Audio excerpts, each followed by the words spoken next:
రాంబాబుతో మాట్లాడదాం, senior correspondent ఆయనతో మాట్లాడదాం. రాంబాబు గారు,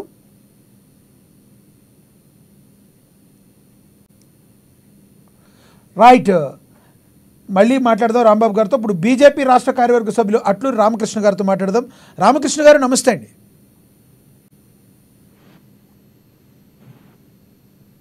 రామకృష్ణ గారు నమస్కారం అండి. నమస్తే సార్. ప్రజెంట్ జరుగుతున్న 144 సెక్షన్ అయితేనండి, 163 సెక్షన్ అయితే నమస్కారం అండి. నమస్తే సార్, వినబడుతుంది. నమస్తే. ప్రస్తుతం జరుగుతున్న ఈ మహానగరంలో ఈ 144 సెక్షన్ 163 సెక్షన్ అమలు గురించి మీరేం చెప్తారు?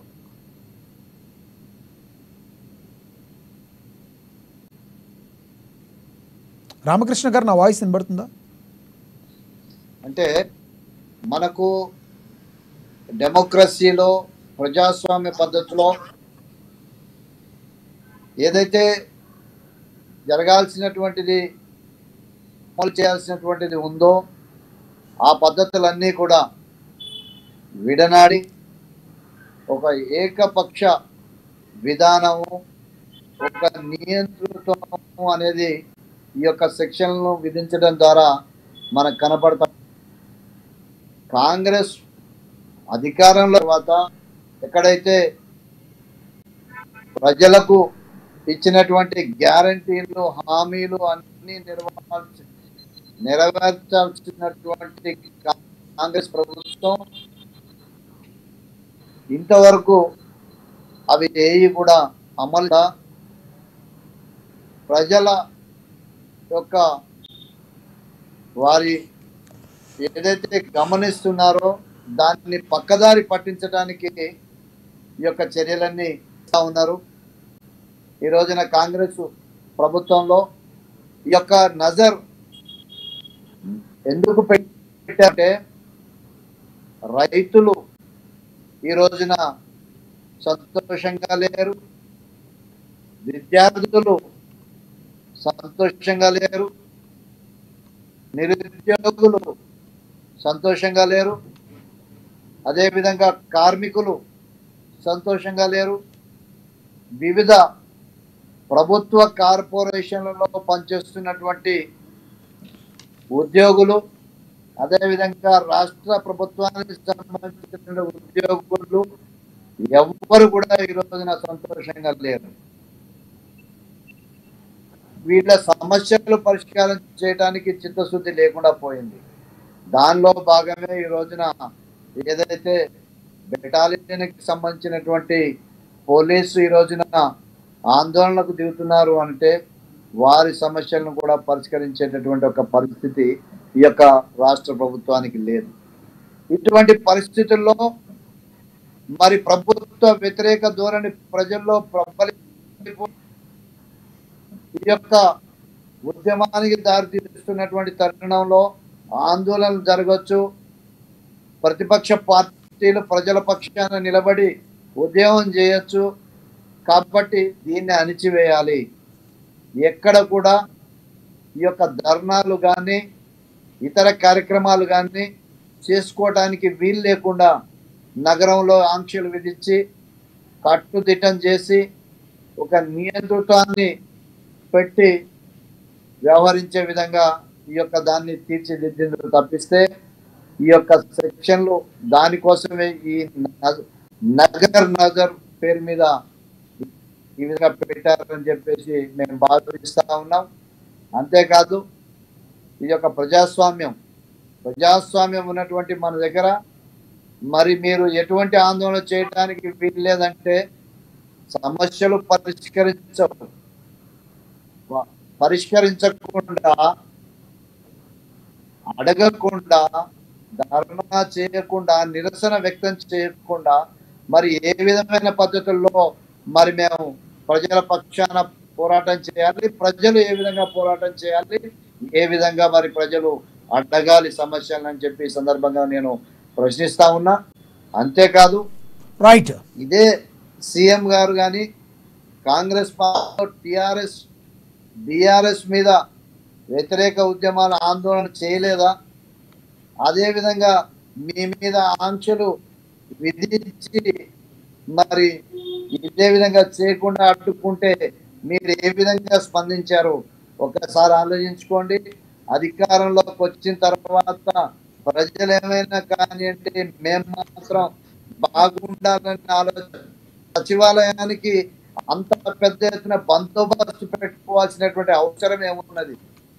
మొన్న పాత్రికేయులు ఒక ఎడిటోరియల్ రాశారు, ఒక కార్యక్రమం. రైట్, మళ్ళీ వస్తాను సార్ మీ దగ్గరికి. మనం ఒకసారి కాంగ్రెస్ నేత ఆచార్య గారితో మాట్లాడదాం. ఆచార్య గారు నమస్తే అండి.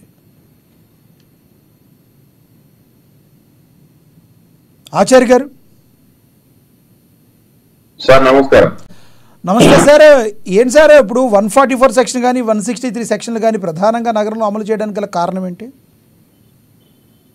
సార్ ఒకటి తెలియని గారు రాష్ట్రంలో గత 2 రోజులుగా బీఆర్ఎస్ పార్టీ చేస్తున్నటువంటి అత్యుత్సాహం కానీ లీడర్లు కానీ బీఆర్ఎస్ పార్టీ ఉన్నటువంటి ప్రతి ఒక్కరు అత్యుత్సాహం వల్ల ఇవాళ హైదరాబాద్ ప్రజలు ఇబ్బంది పడే ప్రమాదం ఉంది.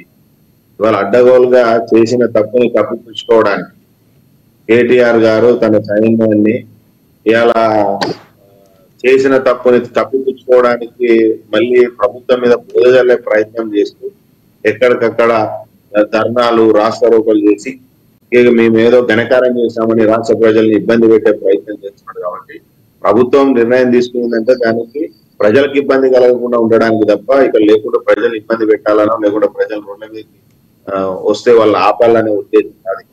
రాష్ట్ర ప్రజలు, హైదరాబాద్ లో ముఖ్యంగా ఉన్నటువంటి ప్రజలు ఎవరు కూడా వాళ్ళ యొక్క దినచర్యకి ఇబ్బంది కలగకుండా ప్రజల్ని ఇబ్బంది పెట్టకుండా ఉన్నటువంటి సెక్షన్ 146 కానీ అది కామన్ గా భద్రత విషయంలో పోలీసు డెసిషన్ తీసుకుంటారు.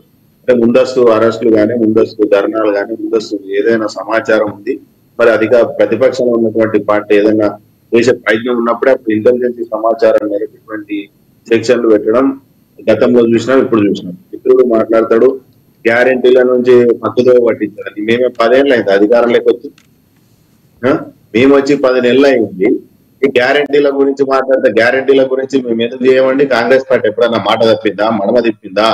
కాంగ్రెస్ పార్టీ ఏదన్నా మాట ఇస్తే ప్రజలకు అది తీర్చినటువంటి ఒక పట్టుదల పార్టీ. అటువంటి పార్టీని ఇవాళ మీరు 10 నెలలకే వినాలి మిత్రుడు, జర ఊపబట్టాలి.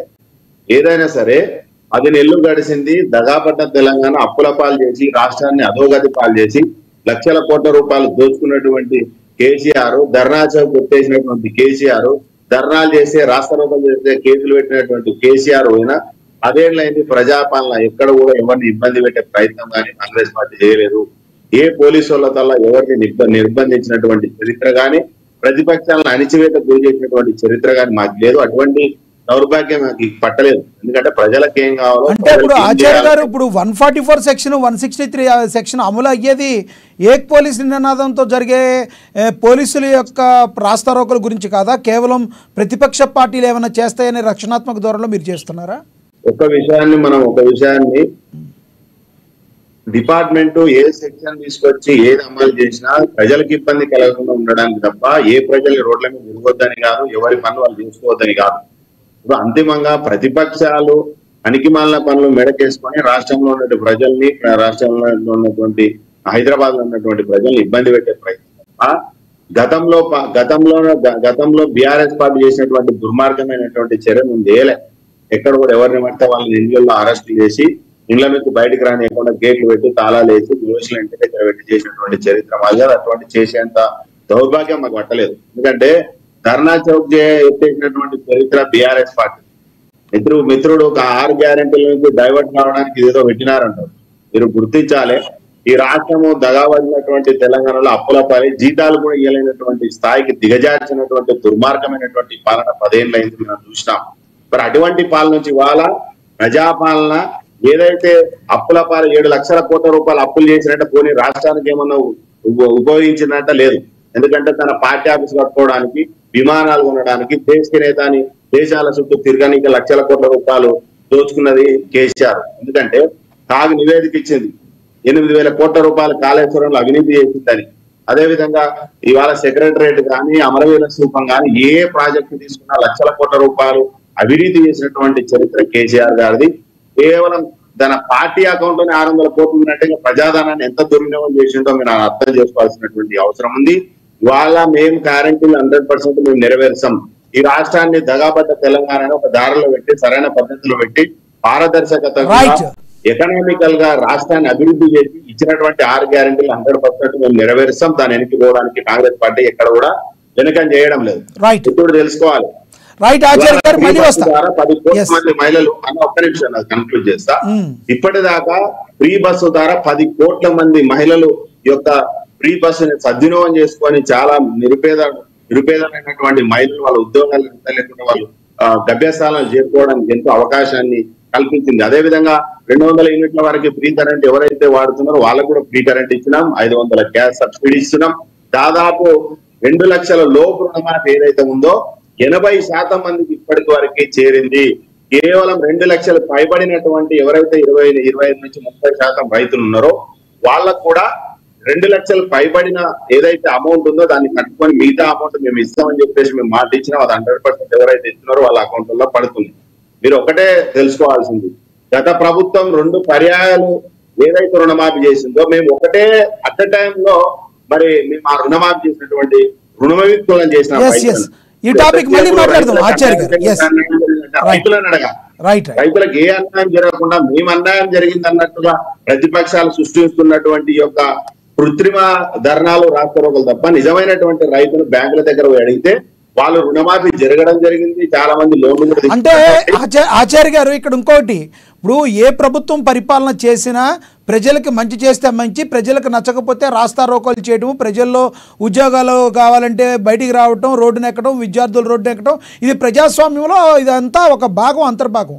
మీరు ఎవరు కూడా ఎప్పుడు రాస్తారోకోలు చేయడానికి లేదు అని మీరు 5 సంవత్సరాల పాలనలో ఇలాగే కంటిన్యూ చేస్తే అది కూడా ఒక నియంత్రిత ధోరణి అయ్యే ప్రమాదం ఉంది కదా. మీరు గుర్తుపెట్టుకోవాలి, ఎప్పుడు కూడా 144 అనేది 163 అనేది నెలల పొడవు తరల పొడవు ఉన్నదే 24 గంటలు గడవలే. ఇంకా 1-2 రోజులు పెడతారు తప్ప దాన్ని నెలల తరబడి వారాల తరబడి ఎప్పుడు కూడా సెక్షన్లు పెట్టరు.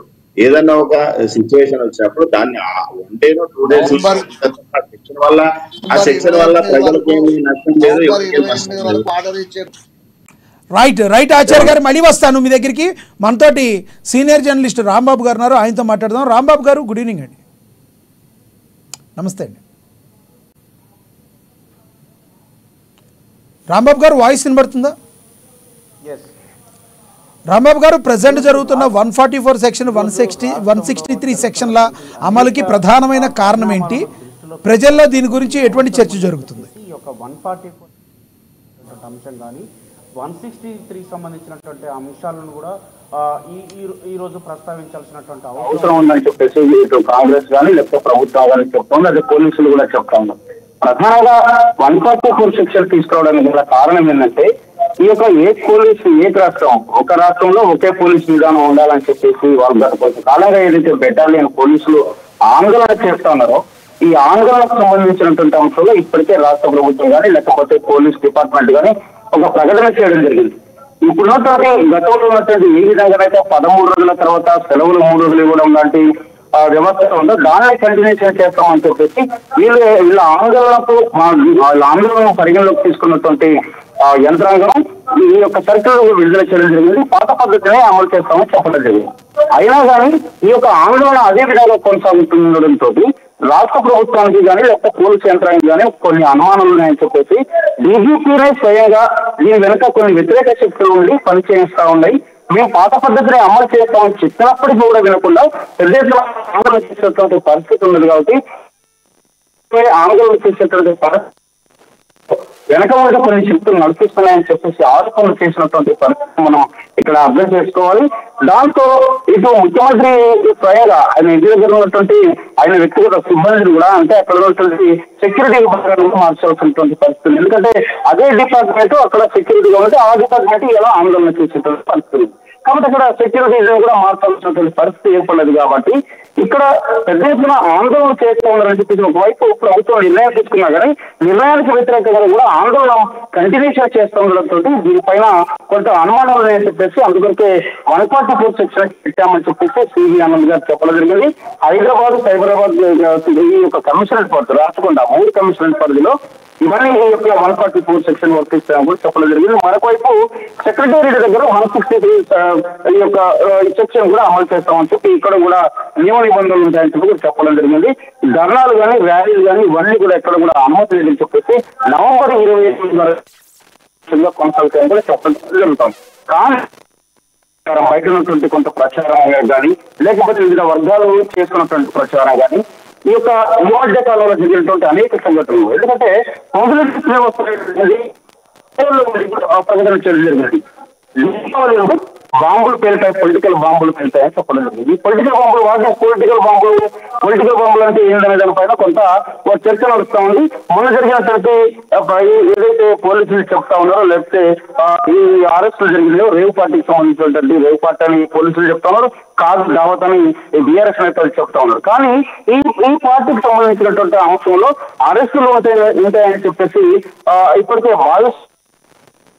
కొంతమంది బీఆర్ఎస్ నేతలు ఇప్పటికే రైట్. మీ దగ్గర కొంచెం ఏదో టెక్నికల్ ఇష్యూ ఉన్నట్టుంది, మాట అంత క్లియరెన్స్గా లేదు రాంబాబు గారు. ఓకే, మనం ఒకసారి రామకృష్ణ గారితో మాట్లాడదాం. రామకృష్ణ గారు ప్లీజ్ రియాక్ట్ అవ్వండి. ఆచార్య గారు కాంగ్రెస్ మాట్లాడింది విన్నారు, రామకృష్ణ గారు ప్లీజ్ రియాక్ట్ అవ్వండి.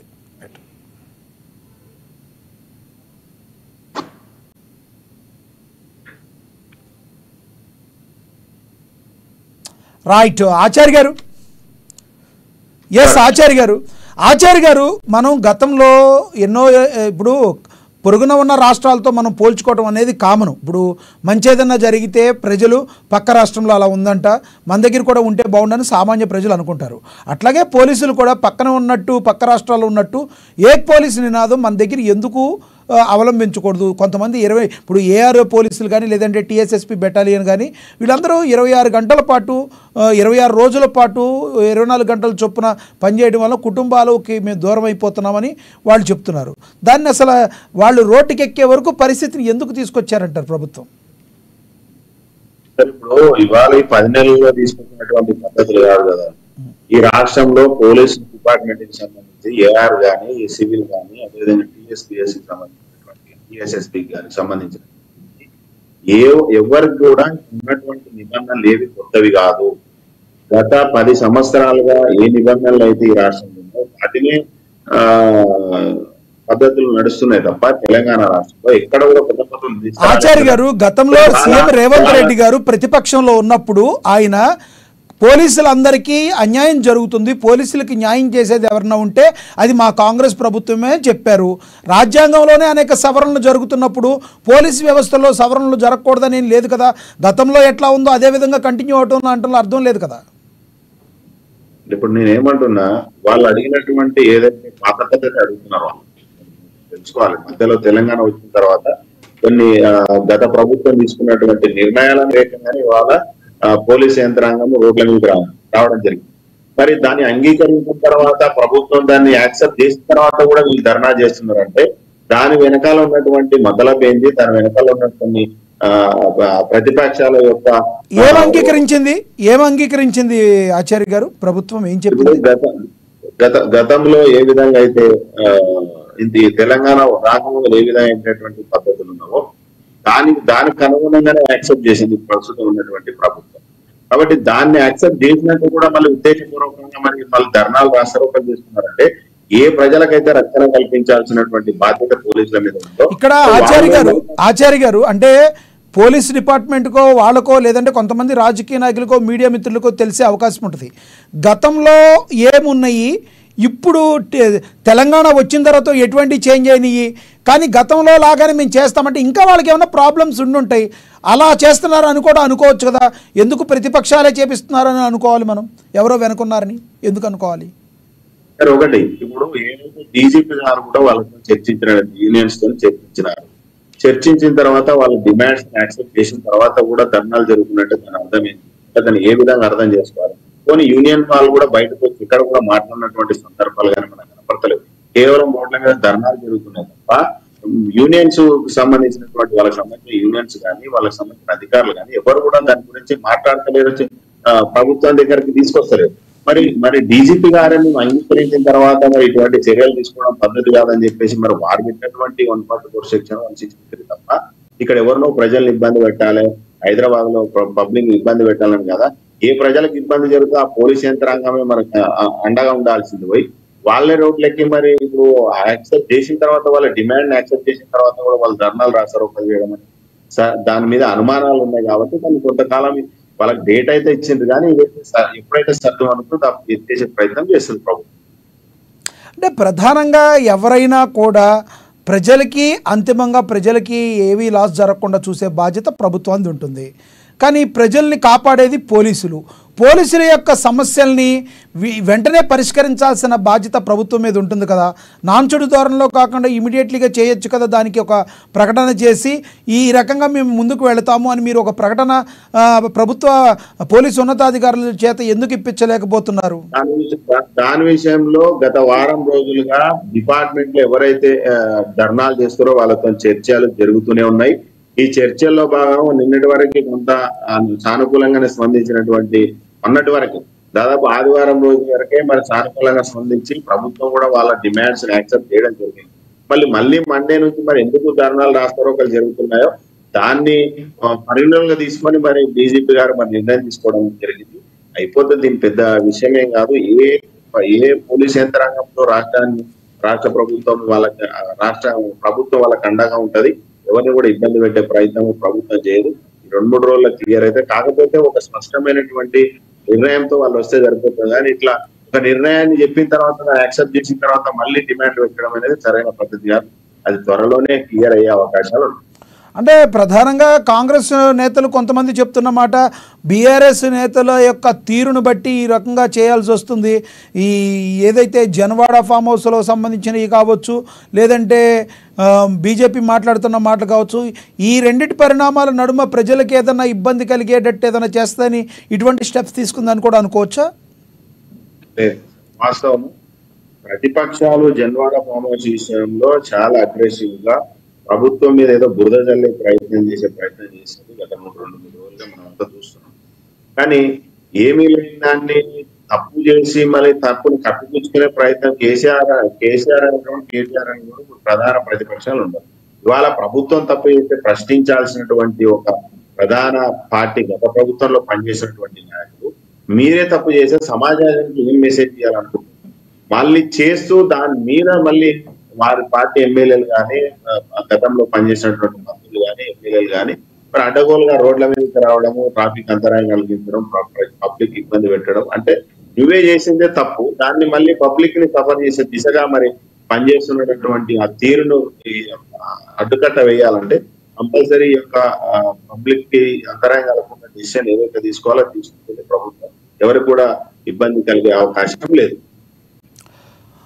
ఆచార్య గారు, ఇప్పుడు రానున్న రోజుల్లో మీరిచ్చిన హామీలన్నింటినీ కూడా నెరవేర్చడానికి ఎంతవరకు చిత్తశుద్ధితో కాంగ్రెస్ పార్టీ ఉందంటే మీరు ఏం చెప్తారు దానికి? సార్ 100% ఏ తెలంగాణ ప్రజలు మాకైతే అధికారాన్ని ఇచ్చారో 10 సంవత్సరాల తర్వాత ఏ ఆకాంక్ష కోసం అయితే మరి విద్యార్థులు ఉద్యమం చేసి ఆత్మ బలిదానాలు చేస్తున్నారో వాళ్ళకి దాదాపు 50,000 ఉద్యోగాలు మరి వచ్చిన 11 నెలల్లో మేము ఇవ్వడం జరిగింది. మొన్నటికి మొన్న 11,006 ఉద్యోగాలు టీచర్ ఉపాధ్యాయుల ఉద్యోగాలు కూడా ఇవ్వడం జరిగింది. కాబట్టి ఎక్కడ కూడా గత ప్రభుత్వం చేసినటువంటి తప్పిదాలు చేయకుండా, ఒకరోజు లేట్ అవ్వచ్చు కానీ 100% మేము మాట ఇచ్చినాము. ఈ రాష్ట్ర విద్యార్థులకు ఉద్యోగాలు ఇస్తామని మాట ఇచ్చినాము, అది వాళ్ళకి నెరవేర్చుకుంటూ వెళ్తున్నాము.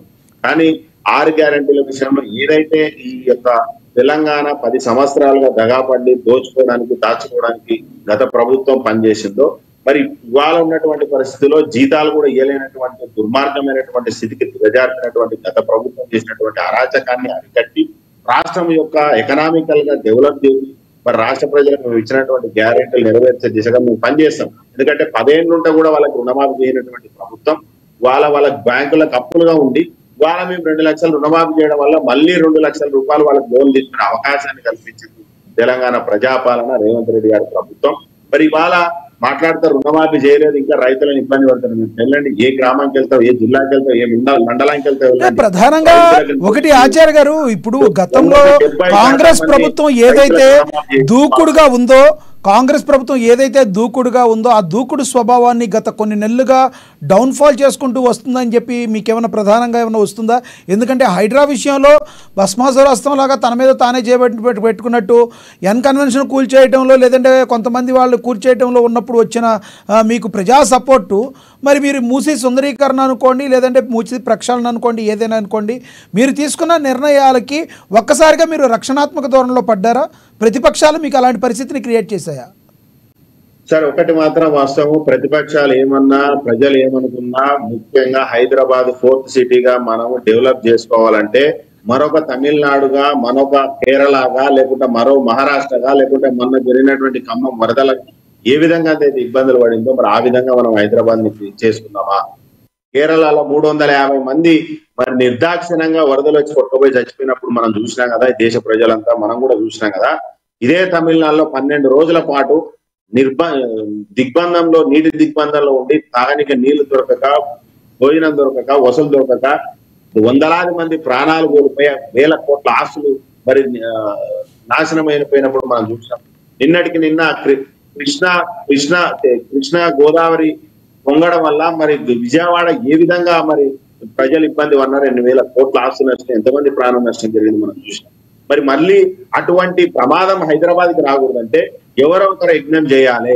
ఆ యజ్ఞం చేసేటప్పుడు ఎవరికైతే ఇబ్బంది, నిజంగా మిడిల్ క్లాస్ వాళ్ళకు, నిరుపేదలకు ఇబ్బంది జరిగితే వాళ్ళకి 100% వాళ్ళకి పునరావాసం కల్పిస్తున్నాం, వాళ్ళకి ఉండడానికి నివాసం ఇస్తున్నాము, వాళ్ళకి బతకడానికి ఒక ఉపాధి కల్పిస్తూ 2 లక్షల రూపాయలు మహిళా రుణం ఇస్తూ, అదే విధంగా వాళ్ళకి కుటుంబాన్ని షిఫ్ట్ చేసుకోవడానికి 25,000 రూపాయలు ఇస్తూ, పిల్లలకి స్కూళ్ళల్లో కూడా అడ్మిషన్స్ ఇప్పిస్తూ, మరి ప్రభుత్వము ప్రజలకు ఎక్కడ ఇబ్బంది పెట్టకుండా మరి సరైన పద్ధతిలో ఫలితాలను కొనసాగించడానికి మూసి నుంచి వాళ్ళని తరలించే ప్రయత్నం చేస్తుంటే ప్రతిపక్షాలు ఏదో హైరాణ చేస్తూ ప్రజల్ని ఇబ్బంది పెట్టే ప్రయత్నం చేస్తుంది తప్ప వాళ్ళ స్వలాభం కోసం చేస్తుంది. మేము ఫ్యూచర్ లో హైదరాబాద్ ప్రజలు మళ్ళీ నీట రాకుండా 20 సంవత్సరాలు అదే మూసిల్లో ఉండరండి. దోమలు కుట్టించుకొని డెంగ్యూ వచ్చి, మలేరియా వచ్చి చనిపోతున్నటువంటి కుటుంబాలని కాపాడే ప్రయత్నం ప్రభుత్వం చేస్తుంది తప్ప ఇప్పుడు ప్రభుత్వానికి ఏముంటుందండి, అక్కడ ఇబ్బంది పడుతుంది, కాంగ్రెస్ పార్టీకి బదలాం అవుతుందంటే మేము మాకు వచ్చే సోకేం దానివల్ల మళ్ళీ వస్తాను విత్ ఇన్ షార్ట్ టైం మీ దగ్గరికి వస్తాను. మనతోటి సీనియర్ జర్నలిస్ట్ సంజయ్ గారు ఉన్నారు, ఆయనతో మాట్లాడదాం. సంజయ్ గారు నమస్తే అండి. సంజయ్ గారు చెప్పండి. సంజయ్ గారు, నగరంపై పోలీసుల నజర్కి ప్రధానమైన కారణం ఏంటంటారు? తప్పనిసరిగా ఒక విషయం మాత్రం ఇక్కడ క్లియర్ గా, క్లారిటీగా కూడా ప్రభుత్వం అంటే పోలీస్ శాఖ ఆదేశాలు, ఆజ్ఞలు ఏదైతే ఉన్నాయో, ఆంక్షలు ఏదైతే ఉన్నాయో వాళ్ళు క్లియర్ కట్ గా చెప్తున్నారు. ఏంటంటే నగరంలో ఎటువంటి అల్లరి మూకలు, అరాక శక్తులు, అసాంఘిక కార్యకలాపాలు పాల్పడే ఇతర గ్రూపులు కూడా ఎటువంటి విధ్వంసకరమో లేకుంటే ఇటువంటి అసాంఘిక కార్యకలాపాలకు పాల్పడకూడదు అన్నట్టు కూడా నిషేధాజ్ఞలు విధించడం జరిగింది. 144 సెక్షన్ కావచ్చు, అటు 1 నెల రోజుల పాటు ఇది అమల్లో ఉంటుందని చెప్పడం జరిగింది. అయితే ప్రధానంగా పోలీసులు ఏదైతే విడుదల చేశారో, నిషేధాజ్ఞలు విడుదల చేశారో, ఆ ఆదేశానుగుణంగా మనం చూడాల్సింది వచ్చేసి పీజీఎస్పీ బెటాలియన్ పోలీసులు వాళ్ళపై వేటు వేయటమే కాకుండా వాళ్ళు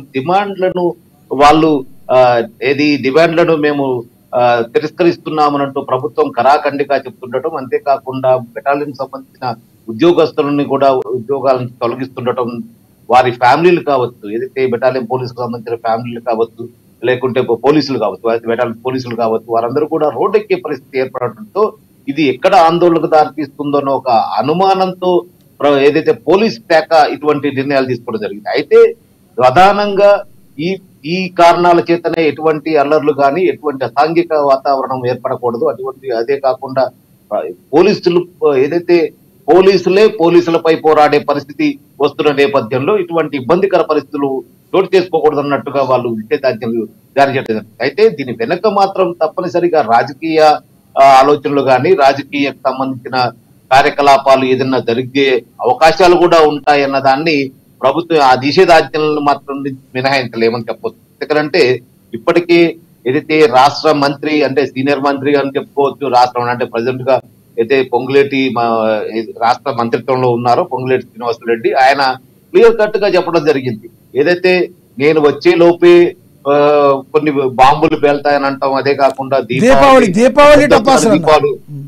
దీపావళి ముందస్తుగానే దీపావళి బాంబులు పేల్తాయని ఒక ప్రకటించడం అనేది కొంచెం రాజకీయ చర్చనీయాంశంగా, రాజకీయ పరంగా తప్పనిసరిగా ఈ అంశం ఇప్పుడు ఏదైతే నిషేధాజ్ఞలు విధించారో ఈ అంశం కూడా పరిణామాలకు తీసుకోవాల్సి వస్తుంది. ఎందుకంటే ఒకవేళ ఒక అంశాన్ని మాత్రమే కేవలం బెటాలియన్ పోలీసులు మాత్రమే వాళ్ళు వీధిలోకి వస్తున్నారు, వాళ్ళ వల్ల ఎటువంటి అసాంఘిక కార్యకలాపాలు జరుగుతాయనో లేకుంటే అవాంఛనీయ సంఘటనలు చోటు చేసుకుంటాయన్న దాన్ని మాత్రం మనం క్లియర్ గా చెప్పలేము. అందుకనే ఇటువంటి ఒకవేళ నెల రోజుల పాటు నిషేధాజ్ఞలు విధిస్తున్నారని అంటే తప్పనిసరిగా రాజకీయ కోణం కూడా ఉండొచ్చు అనేది ఒక ప్రతిపక్షాల నుంచి కావచ్చు, లేదంటే ఏదైతే ఇప్పుడు ప్రస్తుతం నిన్న కాక మొన్న కూడా ఏదైతే ఫామ్ హౌస్ పై దాడి జరగడం జరిగింది, అది రేవ్ పార్టీ అన్నారు, తర్వాత డ్రగ్స్ కూడా పట్టుబడి అన్నారు. అదే కాకుండా ఏదైతే టిఆర్ఎస్ మంత్రివర్గంలో ఏదైతే గత మంత్రివర్గంలో ఏదైతే ఒక ప్రధాన మంత్రిగా ఉన్న ఆయన బామర్దే ఏకంగా ఈ కేసులో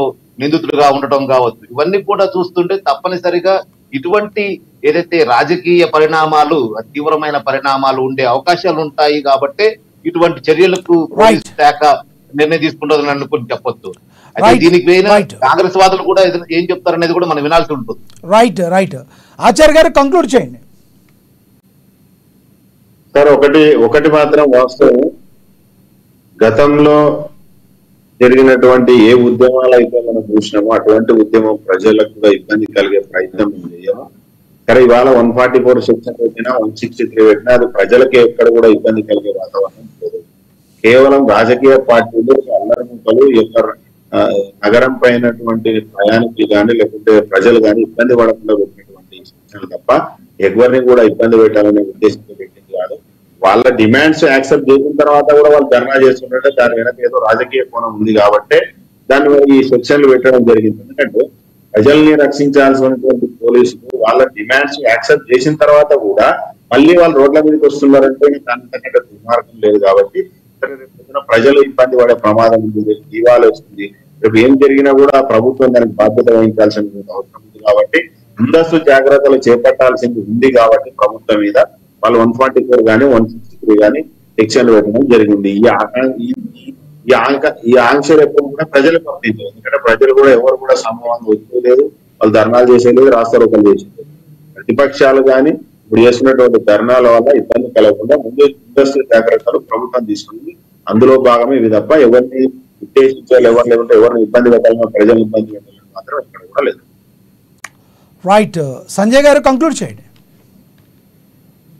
ఇప్పుడు ఆచార్య గారు చెప్తున్నట్టుగా ప్రజలను ఇబ్బంది పెట్టే పరిస్థితులు ప్రస్తుతం మా ప్రభుత్వం చేయదు. ఎందుకంటే ప్రజల ప్రభుత్వం, ప్రజాప్రభుత్వం చెప్పుకుంటున్న కాంగ్రెస్ ప్రభుత్వానికి కూడా తప్పనిసరిగా ఏదైతే ప్రజా ఆందోళనలకు కానీ లేకుంటే ప్రజలకు సమాధానం చెప్పాల్సిన అవసరం కానీ తప్పనిసరిగా ప్రభుత్వంపై ఉందని చెప్పుకోవచ్చు. ఎందుకంటే ఇప్పుడు ఏదైతే వివాదం రగులుకుందో, ఏదైతే టీజీఎస్పీ బెటాలియన్ సంబంధించిన పోలీసుల వివాదం ఏదైతే చోటు చేసుకుందో దాన్ని పరిష్కరించాల్సిన అవసరం కూడా ప్రభుత్వం పైనే ఉంటుంది. ఎందుకంటే గత ప్రభుత్వం నుండి కూడా ఏదైతే కొనసాగుతూ వస్తున్న వారందరినీ కూడా కొత్త నిబంధనలు అంటూ కూడా వారిని కొందరి నిబంధనలకు వ్యతిరేకంగా కొంతమందిపై వేటు వేయటం, అంతేకాకుండా నిబంధనలు కూడా మార్చడం అనేది కూడా అది సరైన విధానమా కాదా అనేది కూడా ఒకసారి వారితో చర్చలు జరిపి ఎటువంటి సానుకూల వాతావరణాన్ని, ఏదంటే ఎవరు కూడా ఇబ్బందికరమైన పరిస్థితులు రాకుండా వారికి కూడా సానుకూలమైన ఒక నిర్ణయాన్ని, వారికి కూడా ఒక మంచి భవిష్యత్తుని కల్పించాల్సిన బాధ్యత ప్రభుత్వంపై ఉంటుంది. కాబట్టి